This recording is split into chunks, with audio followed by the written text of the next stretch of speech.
The jungle was on fire and the sky looked like it was bleeding. Elias Ward ran through the smoke with his heart pounding. His armor cracked and his oxygen warning flashing red inside his visor. He had crashed hours ago on an unknown alien planet. But the forest was not natural. The flames weren't from the crash, they were from a hunt. The air burned in his lungs as he stumbled over roots and ash. The ground trembled with the sound of alien creatures howling in the distance. He could smell strange chemicals in the fire, something toxic that made his eyes sting even through the helmet filters. He pushed on, clutching the plasma sidearm that was down to its last charge. He heard screams, not human ones, but high and trembling, the sound of fear. Elias froze and turned toward the sound. Through the thick smoke he saw movement, small and fragile. A child, silver-skinned and glowing faintly in the flickering light, ran between the burning trees. Her white hair shimmered like glass, and her bright eyes were wide with terror. Behind her came shadows. Tall, armored hunters with bows that hummed with energy. Their arrows glowed green, their tips dripping with poison. The hunters spoke in sharp, hissing tones that Elias didn't understand. But their intent was clear. They were chasing the child to kill her. Elias didn't think his training took over. He ran forward, shouting, waving his arm, trying to draw their attention. The hunters turned.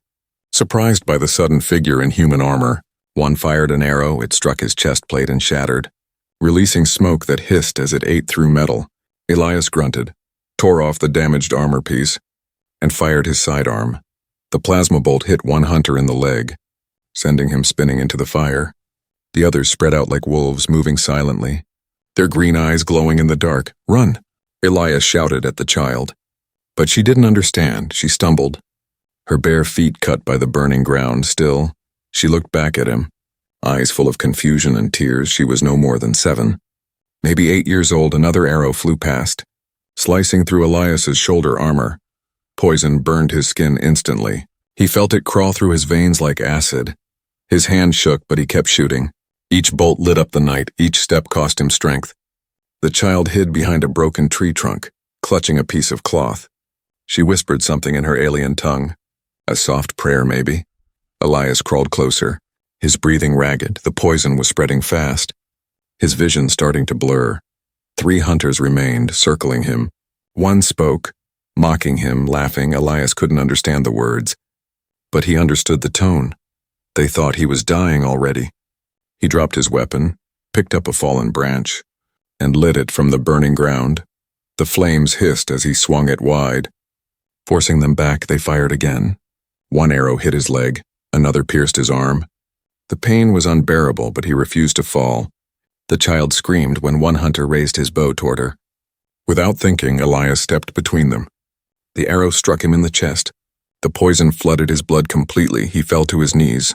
Dropping the burning branch, the world slowed, his heartbeat echoing like thunder in his ears. The hunters retreated, their job done.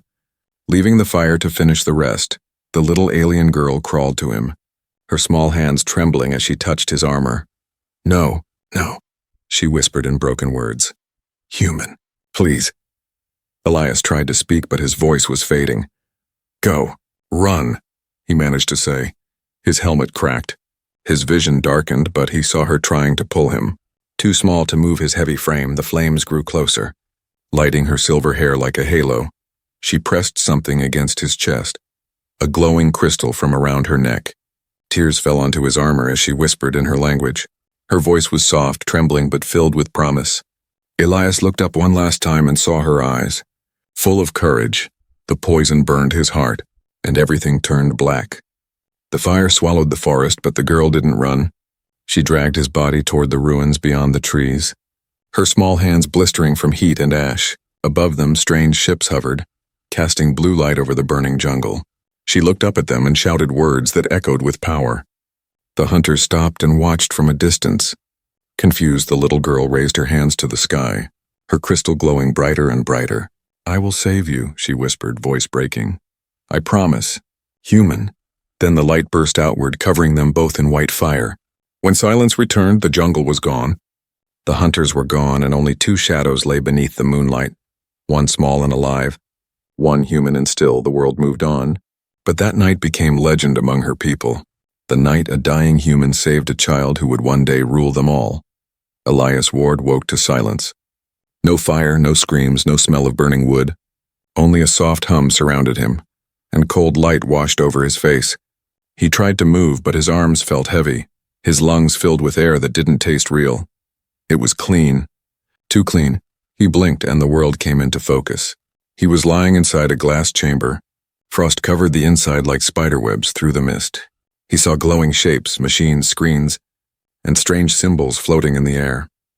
A voice spoke, a gentle female voice, smooth but layered with an alien accent. "You're safe now." "Human," Elias jerked upright, gasping. His muscles ached like they hadn't moved in years. He coughed and reached for his weapon, but it wasn't there. He was wearing soft gray fabric, no armor, no gear. The glass of the chamber slid open. Releasing a rush of cool air, he stumbled out and looked around. He was in a massive hall made of crystal and gold. Beams of light shone through tall windows and alien banners hung from the ceiling. The air smelled faintly of flowers and metal. Before him stood a figure, a woman with silver skin and white hair tied in a regal braid. Her eyes glowed softly like molten gold. For a moment, Elias couldn't breathe. He knew those eyes. The little girl from the forest. But she was no child now. She wore a crown that shimmered like fire, and guards in bright armor stood behind her, their weapons lowered, their faces unreadable. The woman stepped forward, her voice trembled slightly. You are awake." Elias stared at her. "Where am I?" he asked. His voice was rough, dry. "What happened?" The woman smiled sadly. "You died, human, and then—" "You didn't." He frowned, confusion twisting his face. "That's not funny." "I'm not joking," she said softly. "You were struck with poison arrows, my people's poison. It was meant to kill me. You took it instead. For 50 of your years we tried to save you. We rebuilt medicine, machines, and faith around your story." Elias froze. 50 years? His chest tightened. His mind couldn't catch up. "You were gone." "But not forgotten," she said. "I am Liara, daughter of the fallen tribes. You saved me in the burning forest. And because of that night, the tribes united. The war ended." Elias stepped back, shaking his head. "That's impossible. I was there, hours ago." She looked at him with gentle sorrow. "Time moved differently for you. The cryofield preserved your body until our science could heal the poison. You slept through 5 decades, Elias Ward, and now you wake in a world that calls you legend." He looked around at the golden city through the glass walls. Beyond the palace, tall towers rose like blades of light. Alien airships floated silently. Gardens bloomed on the rooftops, and people in bright robes moved through glowing streets. The world had changed, and everyone who had known him was gone. Liara reached out her hand. "Please come. There is much you must see." He followed her down the long corridor. His reflection gleamed on the polished floor. He noticed murals painted on the walls, his own image, drawn like a hero. A soldier holding a child against a burning sky. It made his stomach twist. "You worship me," he muttered. Almost to himself, Liara's expression darkened. "They do," she said quietly. "But I never asked them to." He looked at her. "Then who did?" She didn't answer. Only the echo of their footsteps filled the hall. When they reached a grand balcony, Elias saw thousands of aliens gathered below. Cheering as the queen appeared, when she raised her hand, they fell silent. She turned to him and whispered, "They think you're a god, Elias. They think your return means prophecy." He blinked, uneasy. "Prophecy?" Liara nodded slowly. "That the human guardian would awaken again when the world needed saving." Her eyes met his. Sad, uncertain, but proud. "I never stopped waiting for you, not one day. And now, you've come back to a world I can no longer control." Elias watched her, the weight of her words heavy in his chest. He didn't know what she meant yet, but he could feel it. Under the golden glory, something dark was moving. The wind rose, carrying the faint sound of chanting from below. He looked out at the horizon. "Beautiful, endless but strange, Liara," he said softly. "What have you built here?" Her answer came quiet, almost trembling. "A paradise built on fear." And as the sun set behind the crystal towers, Elias realized that waking up might be worse than dying. The palace at dusk glowed with gold and quiet lies. Elias stood on the balcony, staring at the alien city that stretched for miles. Lights floated in the air like fireflies. Ships hummed through the pink sky, and from far below came the sound of soft music and voices praising the queen. To everyone down there, this world looked perfect. But Elias could feel the cracks under the beauty. He had seen peace before, and he knew when peace was just painted over pain. Liara approached quietly, no guards this time. She wore a white robe instead of her crown. The soft fabric shimmered as she walked. For a moment she didn't speak. She just stood beside him, watching the sunset. "You look human again," she said gently. A small smile on her lips. Elias chuckled weakly. "Feels like I've been sleeping through history." "You have," she said, her voice almost breaking. 50 years of war, peace, betrayal, and rebuilding, all while you slept beneath this palace." He turned toward her. "Tell me the truth, Liara. Why did they keep me alive? Why bring me back now?" Liara hesitated. Her golden eyes flickered.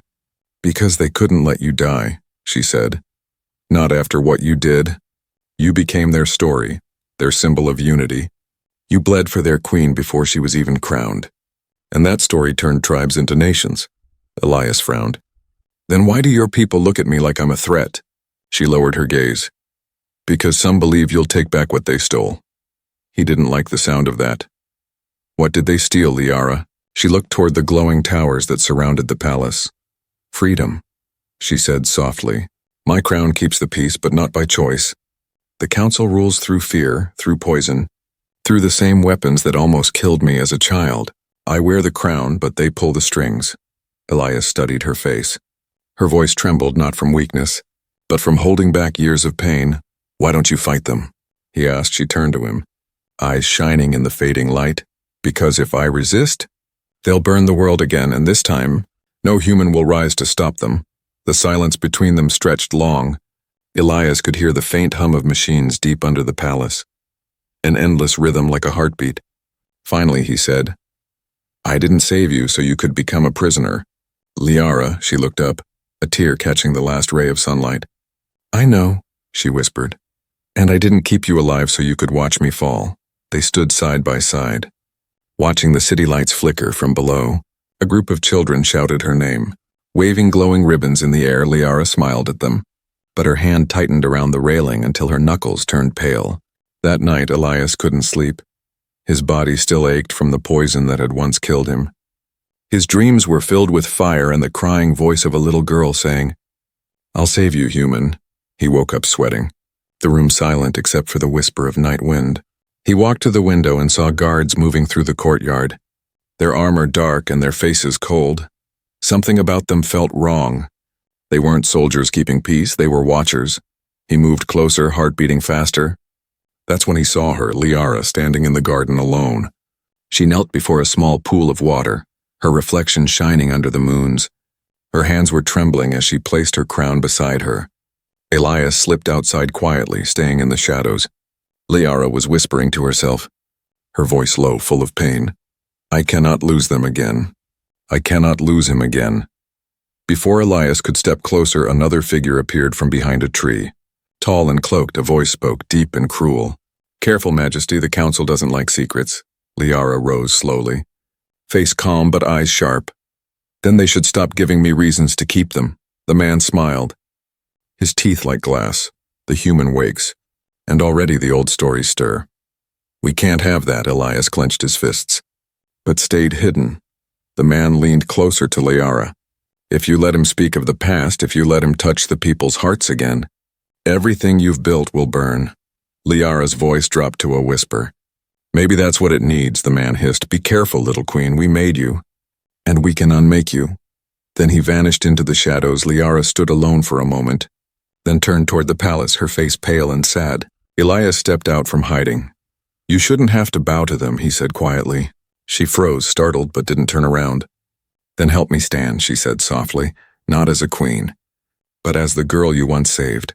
Elias looked at her, the firelight dancing on her silver hair. And for the first time since waking, he felt something he thought he'd lost 50 years ago, a reason to fight again. The next morning, the Golden Palace no longer looked so bright to Elias Ward. He walked through its long marble halls, now aware of how many eyes followed him. Every corridor had guards who bowed too stiffly, priests who smiled too quickly, and servants who whispered the same word when he passed, the human guardian. The title made his stomach twist. It felt less like honor and more like a leash. Liara had vanished into meetings with her council, leaving him under royal observation. They said it was for his safety, but he could see the truth in their cold stares. They didn't want him to wander too far. The palace walls were covered in murals of him saving the queen as a child, painted like a myth. He studied one where his own image stood larger than life, flames behind him, arrows frozen midair. The eyes of the painted hunters seemed to watch him too. Elias turned away, muttering, 50 years, and I've become a bedtime story. A soft voice behind him said, more than that, human. You're the reason they kneel. He spun around. A tall alien in dark robes stood there, thin and smiling. His eyes glowed faint green, the color of poison. I am Counselor Varric, he said smoothly. It is a pleasure to finally meet our sleeping legend. Elias didn't offer his hand. You were one of the people who kept me frozen. Varric smiled wider. Preserved, not frozen. We protected your legacy. After all, your sacrifice shaped this empire. Funny, Elias said flatly. I don't remember asking to be part of your empire. The counselor's eyes narrowed slightly. Oh, but you are human. You are its foundation. Before Elias could respond, another voice called out from the doorway. That's enough, Varric, Liara entered, wearing her crown again, her calm expression masking anger. He's not your project, Varric bowed low. Of course, Majesty, but it is my duty to ensure our guest doesn't become a political symbol again. Elias frowned. Again? Liara cut in sharply. That's all, Counselor. Varric bowed once more, his eyes glinting with quiet threat. As you wish, my queen. And then he disappeared down the hall like a shadow dissolving into mist. When he was gone, Liara let out a slow breath. You shouldn't talk to them alone, she warned. They twist everything they touch. Elias studied her. He said something, symbol again. What did he mean? Liara hesitated, then turned toward the balcony. When you fell saving me, the tribes ended the war. They built this empire on your sacrifice, but after peace came greed. The council twisted your memory into something they could use. A story that made them gods beside you? And you? Elias asked quietly. What did they make you into? She looked out over the shining city below, her voice low. Their puppet queen. He stepped closer. Why do you still serve them? She turned, eyes burning. Because if I don't, they'll destroy everything we built. They already watch the skies. They already silence anyone who questions their rule. Elias nodded slowly. You said they fear me. Maybe it's time they should. Liara shook her head. You don't understand. They don't fear you because of your strength. They fear you because your return gives people hope. And hope is something they cannot control. The words sank deep. Later that night, Elias couldn't sleep. He wandered the lower levels of the palace, past the shimmering halls and into the darker tunnels beneath. The air changed. It smelled of oil and metal. He found an old chamber lined with storage units. Glowing softly, he opened one and froze. Inside were weapons, bows, arrows, and blades etched with the same glowing poison marks that had killed him 50 years ago. A voice whispered behind him. They never stopped making them. Elias turned to see a young alien soldier. Her face hidden beneath a hood, she looked terrified. I shouldn't be here, she said quickly. But you have to know. The council uses the old poison still. They keep it for control. Elias stepped closer. Who are you? My name is Aaron, she whispered. My mother was one of the healers who kept you alive. She said you'd wake one day and see what they've done. Before he could ask more, she slipped a small metal disc into his hand. This will show you the truth, she said. But you didn't get it from me. Then she disappeared into the shadows. Elias looked down at the disc, its surface pulsing faint blue. He pressed it to the wall, and an image flickered into the air, a projection of Liara's council. Standing around a table, Varric's voice filled the room. The queen grows restless. The human's return must be managed if he remembers too much. Eliminate him quietly. Elias's blood ran cold. He clenched his fist around the disc. His old soldier instincts burning back to life, he whispered to himself. So that's how it is. Somewhere above him. The golden city shone like heaven, but beneath it, Elias had just seen hell. And for the first time since waking, the human guardian began planning his next move. The morning after the discovery, the golden palace felt colder. Elias Ward walked through its gleaming halls like a ghost among statues. The council's smiles were sharper now, their guards always 2 steps closer than before. Liara avoided his questions. Speaking in careful words whenever the walls could hear, he could tell every word was being watched. Every movement recorded, but Elias had been a soldier once. He knew how to move unseen that night, while the city slept under twin moons. He slipped into the lower tunnels again, the same path where the young soldier Aaron had vanished. He followed the echo of distant whispers until the polished marble gave way to rough stone, and the golden glow of the palace turned into the dim red light of forgotten corridors. The deeper he went, the louder the sound of machinery grew, pistons, steam, and the grind of hidden gears. Then he saw them. Dozens of alien faces looked up from their work, some scarred, some young, all bearing the old tribal markings he remembered from the burning forest. They froze at the sight of him, hands tightening around tools and makeshift weapons. One of them, an older alien with one eye and worn armor, stepped forward. "You shouldn't be here." "Human," he said in a rough voice. Elias didn't raise his hands. "I'm not here to fight you," he said calmly. "I'm here because I know what the council's planning." The crowd stirred. Glances exchanged. The older alien narrowed his eye. "How do we know you're not one of them?" Elias took out the small glowing disc Aaron had given him and pressed it to a metal wall. The projection appeared again, Counselor Varick's voice, cold and clear. "If the human remembers too much, eliminate him quietly." Gasps filled the room. A young woman dropped her wrench. "They plan to kill the Guardian?" The old warrior's expression hardened. "So it's true," he murmured. "The Queen's court has rotted." Elias looked around at them. "The Queen isn't your enemy," he said. "She's trapped just like you. The Council uses her name to control you all." A few rebels exchanged uncertain looks. "And what are you planning to do, human?" One asked bitterly. "Save her again?" Elias met his gaze. "If I have to," he said simply, "but first, I want to see what you're really fighting for." The one-eyed warrior nodded slowly, then motioned for him to follow. "Then come," he said. "See what your sacrifice built, and what it cost us." They led him through narrow tunnels into a massive underground chamber lit by glowing crystals. The walls were carved with murals, some of battles, some of hope, all telling a story. Elias froze when he saw one painting in particular. It showed a human in armor, his armor kneeling beside a silver-skinned child. The next panel showed the same child grown, crowned in gold, standing over a world on fire. "That's her," Elias whispered. "Yes," said the one-eyed man. "Queen Liara, our savior and our curse. Her peace united us, but the council used her crown to enslave the rest."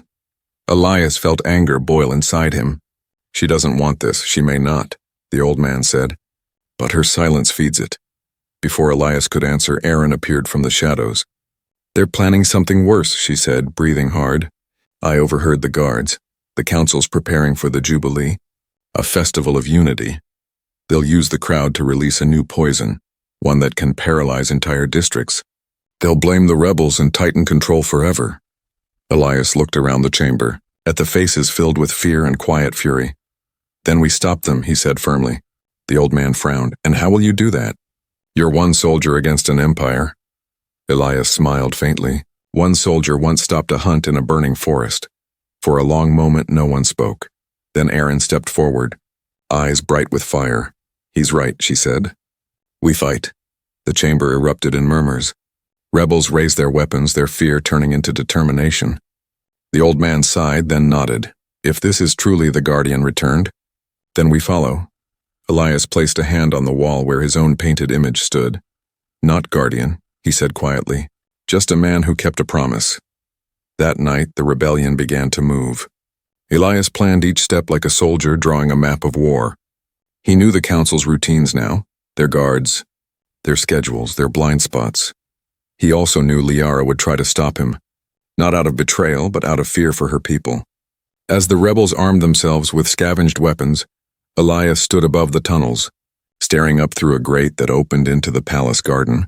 He could see Liara walking under the moonlight, unaware that the storm was already building beneath her feet. He whispered to himself, "Hold on, Liara. Just a little longer, because by dawn the empire would burn again, but this time, not to destroy this time, to set it free."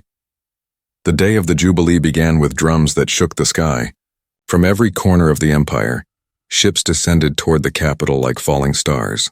The air shimmered with banners and lights, crowds filling the golden avenues, Voices rose in songs of loyalty to their queen.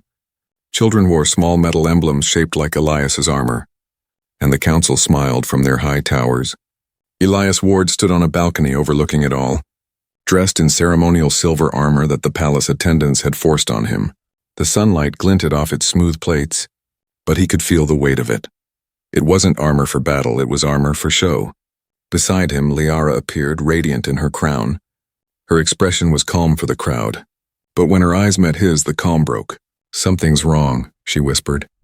Elias nodded slightly, his gaze sweeping the square below. "I can feel it too." Far beneath them, Counselor Varric stood at the center of a platform surrounded by guards. His voice echoed through the loudspeakers. "Today we celebrate peace everlasting, born from sacrifice, guided by our queen and protected by our human guardian." Elias clenched his fists. He could hear the same word in every cheer. "Guardian, guardian!" But he knew it was hollow, a lie twisted by the council. Then he saw them, strange metallic orbs being carried by attendants to the center of the crowd. Small, polished, innocent-looking, but marked with a symbol he recognized immediately. The curved black line of the poison from 50 years ago. His chest tightened. "Liara," he said. "Those orbs, I see them," she whispered, her voice trembling. Varric said they were incense diffusers for the celebration. Elias shook his head. "No, they're weapons," even as he said it. The air filled with a faint green shimmer rising from the orbs. People began to cough, stumble, eyes turning wide with fear. The poison was invisible, slow, silent death spreading through the joy. Elias didn't wait for orders. He ripped off the decorative armor and sprinted for the stairs. "Stay here," he shouted to Liara, but Liara followed, her crown falling behind her as she ran. "No, not again." They reached the lower square just as panic erupted. The air grew thick with the sickly glow of the toxin. Guards collapsing, citizens screaming. Elias tore one of the orbs from a pedestal and smashed it open.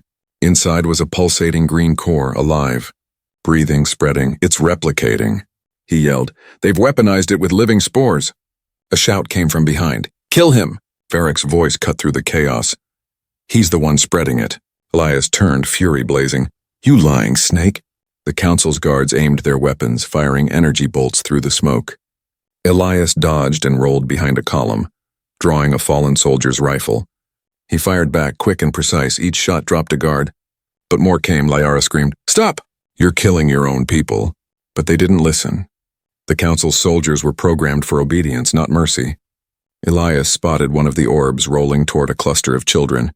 He sprinted, diving through the crowd, scooping it up before it exploded. The poison burst against his armor, searing his skin beneath it.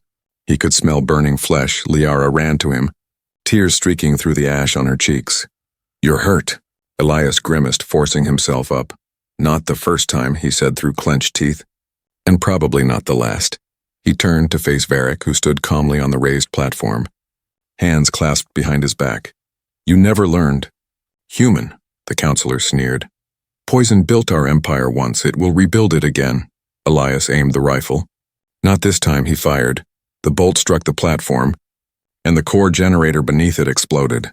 The blast tore through the plaza, ripping banners, shattering glass, and throwing soldiers to the ground. Elias shielded Liara, the force knocking them both to the floor. He felt something sharp pierce his side. A sudden burning, the same poison as before. A green-tipped arrow fired from somewhere above. He gasped, pain flooding through him. The world tilted sideways. Liara caught him, her hands glowing faint gold as she tried to stop the spread. "No," she whispered. "Not again, please," he coughed, smiling weakly. "Guess I never learn either." The last thing he saw before darkness took him was Liara standing tall amid the chaos, her crown lying broken in the dust, the crowd around her rising, shouting, not in fear but in fury. The rebellion had begun. As the poison spread and the council fled, the queen of the silver world raised her hands to the sky and screamed a command that echoed through the heavens. For the human, and across the empire, the people obeyed. They tore down the banners, shattered the idols, and for the first time in half a century, the world Elias Ward had once died to protect was finally awake. The city burned with the color of dawn, gold and red and sorrow. Smoke drifted through the shattered streets. The palace that once glimmered with light now stood cracked and broken, its towers bleeding fire. Soldiers lay scattered, banners torn, and the great statue of the human guardian had fallen, its stone eyes staring blankly into the sky amid the ruins. Queen Liara walked barefoot through the ashes. Her white robe was torn, her hands stained with soot and blood. She ignored the shouts of her guards. She searched only for one thing. Elias Ward lay at the base of the fallen statue, his armor blackened, a green glow still pulsing faintly from the poisoned wound in his side. His breaths were shallow, every inhale a struggle. Liara fell to her knees beside him. "Elias," she whispered, brushing the dust from his face. "Stay with me, please?" His eyes opened slowly. He smiled faintly. "You made them listen," he said, voice raspy. Liara nodded through tears. "They saw what the council did. The truth is out, the poison's gone, the council's gone. You saved them again?" He shook his head weakly. "No, you did." She gripped his hand tightly. "I couldn't have without you." The ground rumbled as one of the towers collapsed in the distance, fire reflected in her eyes. "You can't die again," she whispered, her voice breaking. "Not after I waited 50 years just to bring you back." Elias coughed, blood staining his lips. "You kept your promise, Liara, that's enough." But she refused to accept it. Her hands glowed with golden light, ancient symbols flaring across her skin. She called to the old power, the forbidden one, the energy that connected life to life. "Then I'll make another promise," she said. "I'll save you this time." The light grew brighter. Wrapping around them both, Elias tried to pull away, but she held him still. "Stop," he gasped. "You'll kill yourself," Liara smiled softly. "I've lived my whole life with borrowed time," she said. "You gave it to me in the forest. It's time I gave it back." The glow engulfed them. The poison in his veins began to fade, replaced by warmth and light. He could feel her heartbeat slowing, her pulse weakening as she transferred her life force into him. "Liara, don't speak," she whispered, tears falling. "Just remember me when you see the sunrise." He tried to hold her, but the light burst outward, filling the air with silence. When the brightness faded, the queen was still, her body cradled in his arms, her silver skin shimmered softly. Peaceful at last, her crown had melted into dust. Scattered by the wind, Elias pressed his forehead to hers, his voice trembling. "You kept your promise." "Little one," he whispered, "you saved me." Hours later, when the fires finally died and the people gathered, they found their queen kneeling before the human guardian, her head resting against his chest. No throne, no crown, just two figures bound by sacrifice. They carried her through the city, and as dawn rose, Elias walked behind her in silence, the crowd parting for him like the sea. No one called him a god anymore, no one dared. When they reached the edge of the palace garden, the same place where she had once begged him to stay, Elias looked up at the sky. Now clear and blue, he whispered to the wind. "Guess I kept my promise after all." Years passed. The world rebuilt itself, free from poison, free from fear. In the center of the new capital stood a statue, not of a warrior, not of a queen, but of two hands reaching for each other, one human, one silver. Travelers said that when the sunlight hit the statue just right, you could almost hear a faint voice in the breeze whispering, "I'll save you, human," and somewhere, far beyond stars and time, Elias Ward smiled, knowing she had.